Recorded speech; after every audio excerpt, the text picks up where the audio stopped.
ସବୁଠାରୁ ବଡ଼ ପାପୀ କିଏ? କେଉଁ ପାପ ପାଇଁ ଆପଣଙ୍କ ଦରବାରରେ କ୍ଷମା ନାହିଁ? ଦେବୀ ପାର୍ବତୀ ମହାଦେବଙ୍କ ପାଖକୁ ଆସି କହିଲେ, ହେ ପ୍ରଭୁ, ଆପଣ ତ କାଳର ମଧ୍ୟ କାଳ। ଆପଣଙ୍କ ଦୃଷ୍ଟିରୁ ଏହି ବ୍ରହ୍ମାଣ୍ଡର କୌଣସି କଣା ଅଛପା ନୁହେଁ। ମୁଁ ଦେଖୁଛି ମନୁଷ୍ୟ ପାପ କରି ମଧ୍ୟ ନିଜକୁ ଧାର୍ମିକ କହୁଛି, କିନ୍ତୁ ପ୍ରକୃତରେ ସବୁଠାରୁ ବଡ଼ ପାପୀ କିଏ? କେଉଁ ପାପ ପାଇଁ ଆପଣଙ୍କ ଦରବାରରେ କ୍ଷମା ନାହିଁ? ମହାଦେବ ଧୀର ସ୍ୱରରେ କହିଲେ, ପାର୍ବତୀ, ପାପର ବିଚାର ବାହ୍ୟ କର୍ମରୁ ନୁହେଁ, ମନର ଭାବରୁ ହୁଏ। ଯିଏ ଖଣ୍ଡା ଧରି ମାରୁଛି ସେ ପାପୀ ହୋଇପାରେ, କିନ୍ତୁ ଯିଏ ମିଠା କଥା କହି କାହାର ବିଶ୍ୱାସକୁ ହତ୍ୟା କରୁଛି ସେ ହେଉଛି ଅଧର୍ମ। ଏହାକୁ ବୁଝିବାକୁ ହେଲେ, ହେ ଦେବୀ, ତୁମକୁ ଏକ କାହାଣୀ ଶୁଣିବାକୁ ହେବ। ଏହି କାହାଣୀକୁ ଅତ୍ୟନ୍ତ ଧ୍ୟାନର ସହ ଶୁଣିବ। ଏହି କାହାଣୀ ଯେଉଁମାନେ ବି ଶୁଣିବେ ସେମାନଙ୍କର ମଙ୍ଗଳ ହେବ। ମହାଦେବ କଥା ଆରମ୍ଭ କଲେ, ହେ ଦେବୀ, ଶୁଣ। ବହୁ କାଳ ପୂର୍ବେ ଏକ ସମୃଦ୍ଧ ରାଜ୍ୟରେ ସୁଦେବ ନାମକ ଜଣେ ବ୍ୟକ୍ତି ବାସ କରୁଥିଲେ। ସେ ଦେଖିବାକୁ ଅତ୍ୟନ୍ତ ସୌମ୍ୟ, ମୁହଁରେ ସବୁବେଳେ ଶାସ୍ତ୍ରର ବାଣୀ ଏବଂ ହାତରେ ଜପମାଳି। ସମାଜରେ ତାଙ୍କର ପରିଚୟ ଥିଲା ଜଣେ ବଡ଼ ଧାର୍ମିକ ଭାବରେ, କିନ୍ତୁ ତାର ଅନ୍ତର ଥିଲା କଳା କୋଇଲା ଭଳି ଅନ୍ଧକାର। ସେହି ଗ୍ରାମରେ ଧର୍ମପଦ ନାମକ ଜଣେ ଅତି ସରଳ ଓ ନିଷ୍ପାପ ଯୁବକ ରହୁଥିଲେ। ସେ ସୁଦେବକୁ ନିଜର ଗୁରୁ ଓ ପିତା ସମାନ ମାନୁଥିଲେ। ଧର୍ମପଦ ପାଖରେ ଥିବା ପୈତୃକ ସମ୍ପତ୍ତି ଓ କିଛି ସ୍ୱର୍ଣ୍ଣ ମୁଦ୍ରାକୁ ସେ ସୁଦେବ ପାଖରେ ଭରସା କରି ରଖିଦେଲା, କାରଣ ସେ ତୀର୍ଥାଟନକୁ ଯିବାକୁ ଚାହୁଁଥିଲା। ସୁଦେବ ମିଠା ହସି କହିଲା, ପୁଅ, ତୁ ନିଶ୍ଚିତରେ ଯା। ମହାଦେବଙ୍କୁ ସାକ୍ଷୀ ରଖି କହୁଛି, ତୋର ଏ ସମ୍ପତ୍ତି ମୋ ପାଖରେ ସୁରକ୍ଷିତ। କିନ୍ତୁ ଦେବୀ, ପ୍ରକୃତ ପାପ ସେଇଠୁ ହିଁ ଆରମ୍ଭ ହେଲା। ଧର୍ମପଦ ଯିବା ମାତ୍ରେ ସୁଦେବ ସେହି ସମ୍ପତ୍ତିକୁ ନିଜ ନାଁରେ କରିନେଲା। ବର୍ଷକ ପରେ ଯେତେବେଳେ ଧର୍ମପଦ ଫେରିଲା, ସୁଦେବ ତାକୁ ଚିହ୍ନିବାକୁ ମନା କରିଦେଲା। କେବଳ ସେତିକି ନୁହେଁ, ସେ ଗ୍ରାମବାସୀଙ୍କୁ ଆଗରେ ଧର୍ମପଦକୁ ଜଣେ ପାଗଳ ଓ ଚୋର ବୋଲି ପ୍ରମାଣିତ କରିଦେଲା। ଧର୍ମପଦ ଯିବା ମାତ୍ରେ ସୁଦେବ ସେହି ସମ୍ପତ୍ତିକୁ ନିଜ ନାମରେ କରିନେଲା। ବର୍ଷକ ପରେ ଯେତେବେଳେ ଧର୍ମପଦ ଫେରିଲା, ସୁଦେବ ତାକୁ ଚିହ୍ନିବାକୁ ମଧ୍ୟ ମନା କରିଦେଲା। କେବଳ ସେତିକି ନୁହେଁ, ସେ ଗ୍ରାମବାସୀଙ୍କ ଆଗରେ ଧର୍ମପଦକୁ ଜଣେ ପାଗଳ ଓ ଚୋର ବୋଲି ପ୍ରମାଣିତ କରିଦେଲା। ସୁଦେବ ସେହି ନିଷ୍ପାପ ଧର୍ମପଦକୁ ଚୋର ବୋଲି ଆଖ୍ୟା ଦେଇ ଗ୍ରାମରୁ ବାହାର କରିଦେଲା। ସୁଦେବ ସେହି ଧନରେ ବହୁତ ଦାନ ପୁଣ୍ୟ କଲା। ସେ ମନ୍ଦିର ତୋଳାଇଲା, ଗରିବଙ୍କୁ ଖାଇବାକୁ ଦେଲା। ସୁଦେବ ନିଜକୁ ଖୁବ୍ ଶକ୍ତିଶାଳୀ ମନେ କରୁଥିଲା। ସେ ସମସ୍ତଙ୍କୁ ଠକି ଚାଲିଲା, କିନ୍ତୁ ସମୟର ଚକ୍ର ବୁଲିଲା। ସେହି ଚୋର ଧନ ଯୋଗୁଁ ସୁଦେବର ପୁଅମାନେ ଅତି ଆଳସ୍ୟ ଓ ଅମାନିଆ ହୋଇଗଲେ। ସେମାନେ ନିଜ ପିତାଙ୍କୁ ମଧ୍ୟ ସମ୍ମାନ ଦେଲେ ନାହିଁ। ସୁଦେବକୁ ଏକ ଅଜଣା ବ୍ୟାଧି ଗ୍ରାସ କଲା। ତାର ସମସ୍ତ ଧନ ଔଷଧରେ ଖର୍ଚ୍ଚ ହେବାକୁ ଲାଗିଲା, କିନ୍ତୁ ଶାନ୍ତି ଟିକିଏ ବି ମିଳିଲା ନାହିଁ। ଦିନେ ସେହି ଗ୍ରାମରେ ଜଣେ ସିଦ୍ଧ ସାଧୁ ଆସିଲେ। ସେ ସୁଦେବର ମୁହଁକୁ ଚାହିଁ ସମସ୍ତଙ୍କ ଆଗରେ କହିଲେ, ଏହି ବ୍ୟକ୍ତିର ମୁହଁରେ ଶାସ୍ତ୍ର ଅଛି ସତ, କିନ୍ତୁ ହାତରେ ଜଣେ ଭକ୍ତର ରକ୍ତ ଲାଗିଛି। ଏ ଜଣେ ମହାପାପୀ। ଯେତେବେଳେ ସୁଦେବର ଶେଷ ସମୟ ଆସିଲା, ନା ତା ପାଖରେ ଧନ ଥିଲା, ନା କେହି ଆପଣାର ଲୋକ। ସେ ନିଜ ତିଆରି କରିଥିବା ମନ୍ଦିର ବାହାରେ ପଡ଼ି ରହିଥିଲା।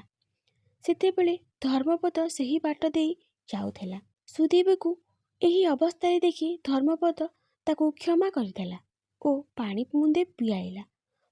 ସୁଦେବ ମୃତ୍ୟୁ ପରେ ଯେତେବେଳେ ସେ ଯମରାଜଙ୍କ ପାଖକୁ ଗଲା, ସେଠାରେ ତାର ପୁଣ୍ୟର ଖାତା ଶୂନ ଥିଲା। ଯମଦୂତମାନେ ତାକୁ ଏପରି ମାର୍ଗରେ ନେଇଗଲେ ଯେଉଁଠାରେ ଚାରିଆଡ଼େ କେବଳ କଣ୍ଟା ଓ ନିଆଁ ଥିଲା।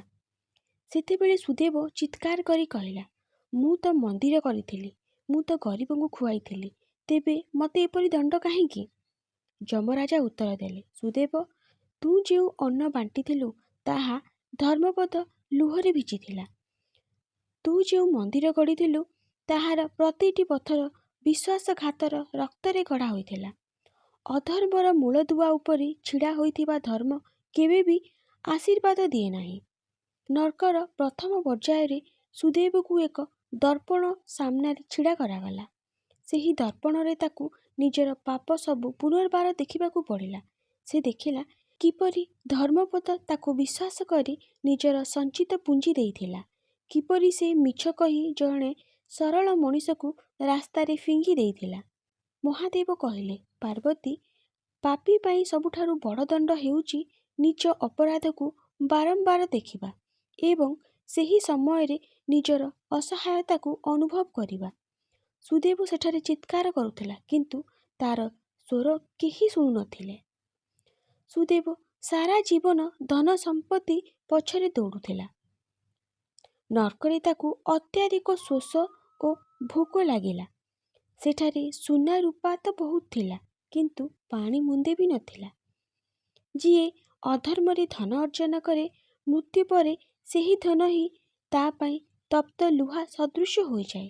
ଯେଉଁ ସୁନା ମୁଦ୍ରା ପାଇଁ ସେ ଧର୍ମପଦକୁ ଠକିଥିଲା, ଯମଦୂତମାନେ ସେହି ସୁନାକୁ ତରଳାଇ ତାର କଣ୍ଠରେ ଢାଳିଦେଲେ। ଏହା ଥିଲା ତାର ଲୋଭର ପ୍ରତିଫଳ। ସୁଦେବକୁ ଏକ ତପ୍ତ ଲୁହା ସ୍ତମ୍ଭରେ ଯମଦୂତମାନେ ବାନ୍ଧି ଦେଇଥିଲେ। ସୁଦେବ ଚିତ୍କାର କରି କହୁଥିଲା, ହେ ଧର୍ମପଦ, ମୋତେ କ୍ଷମା କର। ମୋର ଗୋଟିଏ ମିଛ ପାଇଁ ଆଜି ମୋର ଆତ୍ମା କୋଟି କୋଟି ବର୍ଷର ଦଣ୍ଡ ଭୋଗୁଛି। ସୁଦେବ ସେହି ଆତ୍ମାମାନଙ୍କ ମଧ୍ୟରେ ଘେରି ହୋଇ ରହିଥିଲା, ଯେଉଁମାନଙ୍କୁ ସେ ଜୀବିତ ଥିଲାବେଳେ ଠକିଥିଲା। ସେହି ଆତ୍ମାମାନେ ତାକୁ କ୍ଷତ ବିକ୍ଷତ କରୁଥିଲେ। ସୁଦେବ ସେଠାରେ କୌଣସି ଦେବତାଙ୍କୁ ଡାକି ପାରୁନଥିଲା, କାରଣ ତାର ଜୀବ ଅସତ୍ୟ ବଳରେ ଜଡ଼ ହୋଇଯାଇଥିଲା। ମହାଦେବ ଆଗକୁ କହିଲେ, ଦେବୀ, ସୁଦେବର ପାପ କେବଳ ତାକୁ ନୁହେଁ, ତାର ପରବର୍ତ୍ତୀ ପିଢ଼ିକୁ ମଧ୍ୟ ପ୍ରଭାବିତ କଲା। ସୁଦେବର ପୁଅମାନେ ସେହି ଚୋର ଧନ ପାଇଁ ପରସ୍ପର ଭିତରେ ରକ୍ତାକ୍ତ ସଂଗ୍ରାମ କଲେ। ଯେଉଁ ଧନ ପାଇଁ ସୁଦେବ ଅଧର୍ମ କରିଥିଲା, ସେହି ଧନ ହିଁ ତାର ବଂଶର ନାଶର କାରଣ ସାଜିଲା। ମାତା ପାର୍ବତୀ ବ୍ୟଥିତ ହୋଇ କହିଲେ, ପ୍ରଭୁ, କ'ଣ ସୁଦେବକୁ ଏହି ଯନ୍ତ୍ରଣାରୁ ମୁକ୍ତି ମିଳିବାର କୌଣସି ଉପାୟ ନାହିଁ? ମହାଦେବ କହିଲେ, ପାର୍ବତୀ, ପ୍ରକୃତିର ନିୟମ ଅନୁସାରେ କର୍ମ କେବେ ବି ମିଛ ହୁଏ ନାହିଁ। ସୁଦେବ ଯେଉଁ ପାପ କରିଛି, ତାହା ସେ ଭୋଗ କରିସାରିଛି। ତେବେ ତାକୁ ମୁକ୍ତି ମିଳିବ ନାହିଁ, ବରଂ ଏକ ପ୍ରାୟଶ୍ଚିତ୍ତର ଜନ୍ମ ମିଳିବ। ସୁଦେବ ପରବର୍ତ୍ତୀ ଜନ୍ମରେ ଜଣେ ମୂକ, ଯିଏ କହିପାରେ ନାହିଁ, ହୋଇ ଜନ୍ମ ହେବ, କାରଣ ସେ ନିଜ ଜିଭରେ ମିଛ କହି ବିଶ୍ୱାସଘାତ କରିଥିଲା। ସେ ସେହି ଧର୍ମପଦର ଘରେ ଜଣେ ସେବକ ହୋଇ ଜନ୍ମ ନେବ ଏବଂ ନିଜର ସମସ୍ତ କର୍ମ ଦ୍ୱାରା ଧର୍ମପଦର ସେବା କରିବ। ଯେଉଁଦିନ ଧର୍ମପଦ ସେହି ସେବକ ଉପରେ ସନ୍ତୁଷ୍ଟ ହୋଇ ହୃଦୟରୁ ଆଶୀର୍ବାଦ ଦେବ, ସେହିଦିନ ସୁଦେବ ପାପମୁକ୍ତ ହେବ। ମହାଦେବ କହିଲେ, ପାର୍ବତୀ, ସମୟ ଅତିକ୍ରାନ୍ତ ହେଲା। ଧର୍ମପଦ ନିଜର ଭକ୍ତି ବଳରେ ପୁଣି ଥରେ ସୁଖ ସମୃଦ୍ଧି ଫେରି ପାଇଲା। ସେହି ସମୟରେ ତା ଘରେ ଏକ ଚାକରାଣୀର ପୁତ୍ର ସନ୍ତାନ ଜନ୍ମ ହେଲା, ଯିଏ ପୂର୍ବ ଜନ୍ମର ସେହି ପାପୀ ସୁଦେବ ଥିଲା। କିନ୍ତୁ ମୋର ଅଭିଶାପ ଓ ନିୟମ ଅନୁସାରେ ସେ ଜନ୍ମରୁ ମୂକ ଥିଲା। ଜନ୍ମ ପରେ ଚାକରାଣୀର ମୃତ୍ୟୁ ଘଟିଲା। ସେ ମୂକ ପିଲାଟିକୁ ଧର୍ମପଦ ପାଳିଲା। ସୁଦେବ ଧୀରେ ଧୀରେ ବଡ଼ ହେବାକୁ ଲାଗିଲା। ଧର୍ମପଦ ସେହି ପିଲାଟିକୁ ଅତି ସ୍ନେହରେ ପାଳନ କଲା। ସୁଦେବ ଧର୍ମପଦକୁ କାମରେ ବହୁତ ସାହାଯ୍ୟ କଲା। ଧର୍ମପଦର ମୁହଁରୁ କଥା ବାହାରିବା ଆଗରୁ ସୁଦେବ ସେହି କାମ କରିସାରିଥାଏ। କିନ୍ତୁ ଦେଖ, ଭାଗ୍ୟର ଖେଳ କିପରି! ଧର୍ମପଦର ଘରେ ସୁଦେବର ସେହି ପୁରୁଣା ପାପୀ ସନ୍ତାନମାନେ, ଯେଉଁମାନେ କି ପୂର୍ବ ଜନ୍ମରେ ସୁଦେବର ଧନ ପାଇଁ ଲଢ଼ିଥିଲେ, ବ୍ୟବସାୟୀ ବେଶରେ ଆସି ପହଞ୍ଚିଲେ। ସେହି ବ୍ୟବସାୟୀମାନେ ଧର୍ମପଦକୁ ଠକିବା ପାଇଁ ଏକ ଯୋଜନା କଲେ। ସେମାନେ ଜାଣିଥିଲେ ଯେ ଧର୍ମପଦ ଜଣେ ଭକ୍ତ ଓ ବିଶ୍ୱାସୀ ଲୋକ। ସେମାନେ କିଛି ଜାଲ କାଗଜପତ୍ର ଦେଖାଇ ଧର୍ମପଦର ସମସ୍ତ ସମ୍ପତ୍ତି ପୁଣି ହଡ଼ପ କରିବାକୁ ଚେଷ୍ଟା କଲେ। ଯେତେବେଳେ ସେହି କପଟୀ ବ୍ୟବସାୟୀମାନେ ଧର୍ମପଦକୁ ଜାଲ କାଗଜପତ୍ର ଦେଖାଇ ତାର ଘର ଓ ସମ୍ପତ୍ତି ଲୁଟ୍ କରିବାକୁ ପ୍ରସ୍ତୁତ ହେଲେ, ଧର୍ମପଦ ନିଜର ସରଳତା ଯୋଗୁଁ ସେଥିରେ ସ୍ୱାକ୍ଷର କରିବାକୁ ଯାଉଥିଲେ। ସେହି ମୁହୂର୍ତ୍ତରେ ସୁଦେବ କାଗଜପତ୍ରଗୁଡ଼ିକୁ ଭଲ ଭାବରେ ଦେଖିଲା ଓ ସେ ଜାଣିବାକୁ ପାଇଲା ଯେ ସେମାନେ ଠକ। ଏହି କାଗଜ ମିଛ ଏବଂ ସେମାନଙ୍କ ମୁହଁରେ ଥିବା ହସ ବି ମିଛ। ସେହି ଠକମାନେ ଧର୍ମପଦର ଚରଣରେ ପଡ଼ି କ୍ଷମା ମାଗିଲେ ଏବଂ ସେଠାରୁ ପଳାଇଲେ। ଧର୍ମପଦ ସେବକ ପୁତ୍ରକୁ ବହୁତ ପ୍ରଶଂସା କଲେ। ଧର୍ମପଦ କହିଲେ, ଆଜି ଯଦି ସୁଦେବ ନଥାନ୍ତା ହେଲେ ମୁଁ ପୁଣି ଥରେ ଦାଣ୍ଡର ଭିକାରୀ ହୋଇଯାଇଥାନ୍ତି। ସମୟ ଆସିଲା, ଧର୍ମପଦ ଓ ତାଙ୍କ ପତ୍ନୀ ବୃଦ୍ଧ ହେଲେ। ପାଳିତ ପୁତ୍ର ସେମାନଙ୍କର ବହୁତ ସେବା ଯତ୍ନ କଲା। ଧର୍ମପଦ ଚାଲିଗଲେ, ତାଙ୍କ ପରେ ତାଙ୍କ ଧର୍ମପତ୍ନୀ ମଧ୍ୟ ଚାଲିଗଲେ। ପାଳିତ ପୁତ୍ର ସେ ମଧ୍ୟ ଚାଲିଗଲା। ଏହିପରି ଭାବରେ ସୁଦେବ ନିଜର ପାପର ପ୍ରାୟଶ୍ଚିତ କଲା। ତେଣୁ ବିଶ୍ୱାସଘାତ ହିଁ ସର୍ବଶ୍ରେଷ୍ଠ ପାପ।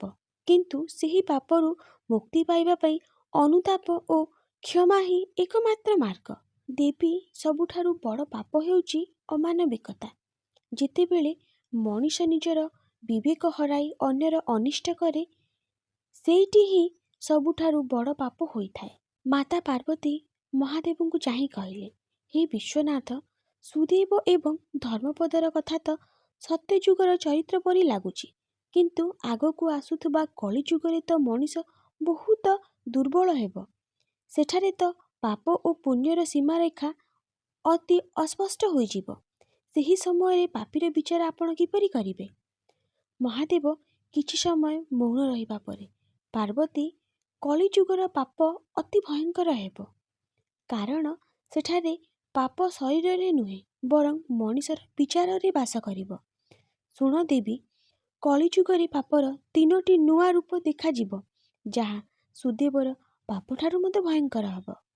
ଲୋକେ ମୋର ନାମ ନେଇ ନିଜର ସ୍ୱାର୍ଥ ସାଧନ କରିବେ। ମନ୍ଦିର ବାହାରେ ଭକ୍ତି ଅପେକ୍ଷା ଆଡ଼ମ୍ବର ଅଧିକ ହେବ। ଯିଏ ଧର୍ମକୁ ବ୍ୟବସାୟ କରିବ, ସେ ହେବ କଳିଯୁଗର ସବୁଠାରୁ ବଡ଼ ପାପୀ। ଯେଉଁଠି ମଣିଷ ନିଜର ବିଳାସ ପାଇଁ ଅନ୍ନ ନଷ୍ଟ କରିବ ଏବଂ ଜଳକୁ ଦୂଷିତ କରିବ, ସେଠାରେ ପ୍ରକୃତି ରୂପୀ ଅର୍ଥାତ୍ ତୁମର ପାର୍ବତୀ ଅପମାନ ହେବ। ଏହି ପାପର କ୍ଷମା ମୋ ପାଖରେ ବି ନାହିଁ। କଳିଯୁଗରେ ଭାଇ ଭାଇର ଶତ୍ରୁ ହେବ, ପୁଅ ପିତାକୁ ପରିତ୍ୟାଗ କରିବ, କିନ୍ତୁ ସବୁଠାରୁ ବଡ଼ ଅଧର୍ମ ହେବ ଶରଣାଗତର ପ୍ରତାରଣା। ଯିଏ ନିଜ ଉପରେ ଭରସା କରିଥିବା ମଣିଷକୁ ମଝି ସମୁଦ୍ରରେ ହାତ ଛାଡ଼ିଦେବ, ସେହି ପାପର ବୋଝ କେଉଁ ଗଙ୍ଗା ସ୍ନାନରେ ବି ଧୋଇ ହେବ ନାହିଁ।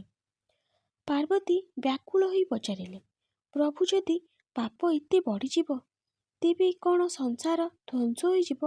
କ'ଣ କେହି ବର୍ତ୍ତି ପାରିବେ ନାହିଁ?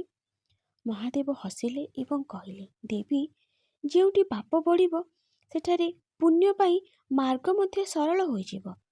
ସତ୍ୟଯୁଗରେ ଯେଉଁ ପୁଣ୍ୟ ପାଇଁ 1000 ବର୍ଷ ତପସ୍ୟା କରିବାକୁ ପଡ଼ୁଥିଲା, କଳିଯୁଗରେ ସେହି ପୁଣ୍ୟ ମାତ୍ର 3ଟି କାମ କଲେ ମିଳିଯିବ। ପାର୍ବତୀ କହିଲେ, ସେହି 3ଟି କାମ କ'ଣ ପ୍ରଭୁ? ମହାଦେବ କହିଲେ, ସେହି ବ୍ୟକ୍ତି ମୋର ସବୁଠାରୁ ପ୍ରିୟ ହେବ, ଯିଏ ଏହି 3ଟି କାର୍ଯ୍ୟ କରିବ। ନିଃସ୍ୱାର୍ଥ ସେବା। କାହାର ଦୁଃଖ ଦେଖି ଯଦି କାହାର ହୃଦୟ ତରଳିଯାଏ ଏବଂ ସେ ବିନା କୌଣସି ଆଶାରେ ସାହାଯ୍ୟ କରେ। ଜିହ୍ବା ସଂଯମ। ଯିଏ ନିଜର ବାଣୀରେ କାହାକୁ କଷ୍ଟ ଦିଏ ନାହିଁ ଏବଂ ସବୁବେଳେ ସତ୍ୟ କୁହେ। ପ୍ରାଣୀ ଦୟା। ଯିଏ ଅସହାୟ ପଶୁପକ୍ଷୀଙ୍କ ମଧ୍ୟରେ ମୋର ରୂପ ଦେଖେ ଏବଂ ସେମାନଙ୍କୁ ଭୋଜନ ଦିଏ। ମହାଦେବ କହିଲେ, ପାର୍ବତୀ, କଳିଯୁଗରେ ମୂର୍ତ୍ତି ପୂଜା ଅପେକ୍ଷା ମାନବ ସେବା ହିଁ ମୋର ପ୍ରକୃତ ପୂଜା ହେବ। ମାତା ପାର୍ବତୀ ସନ୍ତୁଷ୍ଟ ହେଲେ ଏବଂ ମହାଦେବଙ୍କ ଚରଣରେ ବନ୍ଦନା କଲେ। ଏହିଠାରେ ଶିବ ପାର୍ବତୀ ସମ୍ବାଦ ମହାପାପର ପରିଭାଷା କାହାଣୀ ସମ୍ପୂର୍ଣ୍ଣ ହେଲା। ଶିବ ପୁରାଣ ଅନୁସାରେ ମହାଦେବଙ୍କର ଜ୍ଞାନ ଓ ନ୍ୟାୟ ସମ୍ବନ୍ଧିତ କଥା ଯିଏ ଶ୍ରଦ୍ଧାର ସହ ଶୁଣେ, ତାହା ଉପରେ ଶିବଙ୍କର ଆଶୀର୍ବାଦ ସର୍ବଦା ରହିଥାଏ। ଏହା ଜୀବନରେ ଆସୁଥିବା ବାଧାବିଘ୍ନକୁ ଦୂର କରିବାରେ ସାହାଯ୍ୟ କରେ। ହର ହର ମହାଦେବ।